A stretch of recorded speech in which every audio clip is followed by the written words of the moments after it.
समाज में नफरत फैलाने के आरोप में तौकीर रजा के ऊपर शिकंजा तो कसा ही जा रहा है। इस बीच आला हजरत की बहू निदा खान ने कई गंभीर आरोप तौकीर रजा पर लगाए हैं।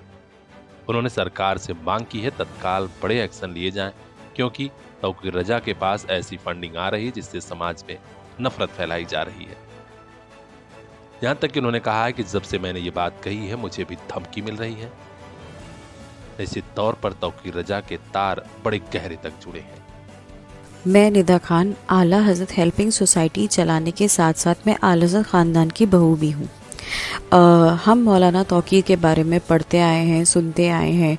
उन्होंने बहुत सारे धरने प्रदर्शन किए हैं सीए को लेके, एनआरसी को लेके, और आए दिन वो हिंदू मुस्लिम दो पक्षों को भिड़वाने के लिए उन्होंने बहुत ज़्यादा कारगर धरने किए हैं। जो उनका लास्ट धरना हुआ था उसमें दो पक्ष आपस में भिड़ भी गए थे, लेकिन हम सबको पता है यहाँ यूपी गवर्नमेंट बीजेपी गवर्नमेंट है, जिसकी वजह से लॉ एंड ऑर्डर बहुत ज़्यादा सख्त है।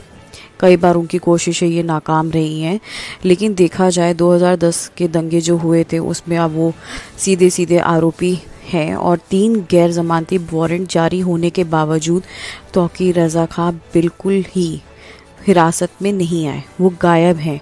ठीक है, उनकी वीडियोस आती हैं जिसमें वो बिल्कुल ही ठीक आते हैं, लेकिन उनकी मेडिकल रिपोर्ट्स कभी भी बाहर नहीं आई हैं। सिर्फ बातें करने से कुछ नहीं होता, लेकिन मेडिकल रिपोर्ट्स अभी तक गायब है। दूसरी बात, मौलाना तौकीर बहुत ही ज़्यादा लेविशिंग लाइफ जीते हैं। उनका बेटा ऑस्ट्रेलिया में एक लेविशिंग लाइफ जी रहा है, पढ़ाई कर रहा है। हम सबको पता है ऑस्ट्रेलिया की पढ़ाई कितनी ज़्यादा एक्सपेंसिव है, लेकिन कभी कोई ये नहीं सोच पाया कि मौलाना तौकीर के पास फंडिंग आ कहाँ से रही है। वो इतनी लेविशिंग लाइफ जी कैसे रहे, अपना स्टेटस कैसे मेंटेन कर रहे हैं, जबकि उनके पास कोई बिजनेस नहीं है, कोई फैक्ट्री नहीं है, कुछ नहीं है। तो ये फंडिंग आ कहाँ से रही है।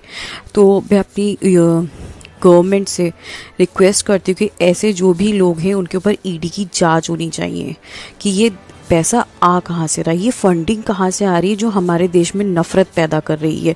उनकी वजह से दो पक्ष आपस में भिड़ने के लिए, मारकाट करने के लिए तैयार हैं, क्योंकि वो अपने आप को ऐसा साबित करते हैं कि जैसे वो बहुत बड़े विक्टिम हैं या लीडर हैं और अपनी बातों से लोगों को ब्रेन वॉश करते हैं। तो मुझे लगता है कि ऐसे आदमी के ऊपर सख्त कार्रवाई होनी चाहिए जो 3 गैर जमानती वारंट होने के बावजूद भी गायब है।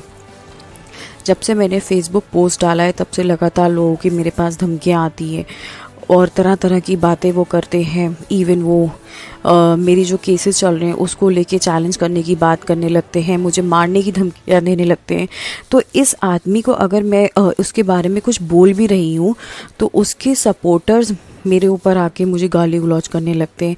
तो आप सोचिए, जो एक मास्टरमाइंड साबित हो चुका है कोर्ट के अकॉर्डिंगली, वो खुलेआम कोर्ट को भी उल्टा सीधा बोलता है। न्यायपालिका जिस पे हम सबका भरोसा है वो उसको भी उल्टा सीधा बोलता है, और आज तक कोई इसके बारे में बात करने को तैयार नहीं है कि मौलाना तौकीर के पास पैसा आ कहाँ से रहा है। जबकि हम सबको पता है कि उनके पास ना बिजनेस है, ना उनकी कोई फैक्ट्री है, ना वो कोई सर्विस करते हैं। स्टिल उनके पास बहुत लेविशिंग लाइफ है। विदाउट मतलब कोई फंडिंग तो है, जो कोई ऐसी जगह से फंडिंग हो रही है जिससे हमारे देश को नुकसान पहुंच सकता है या इंटरनली वो नुकसान पहुंचा रहा है। एक स्कूल जहां सपनों को भी पंख लग जाते हैं, JSCT Montessori higher secondary school, Jafarpur, Azamgarh. आपके बच्चों का बेहतर भविष्य यहीं पर। आज ही एडमिशन कराइए class LKG to class 9। Smart classroom, CCTV camera, all facilities are available for your lovely child. Contact 9140886819। JSCT Montessori higher secondary school, जहां कम फीस में भी अच्छी पढ़ाई।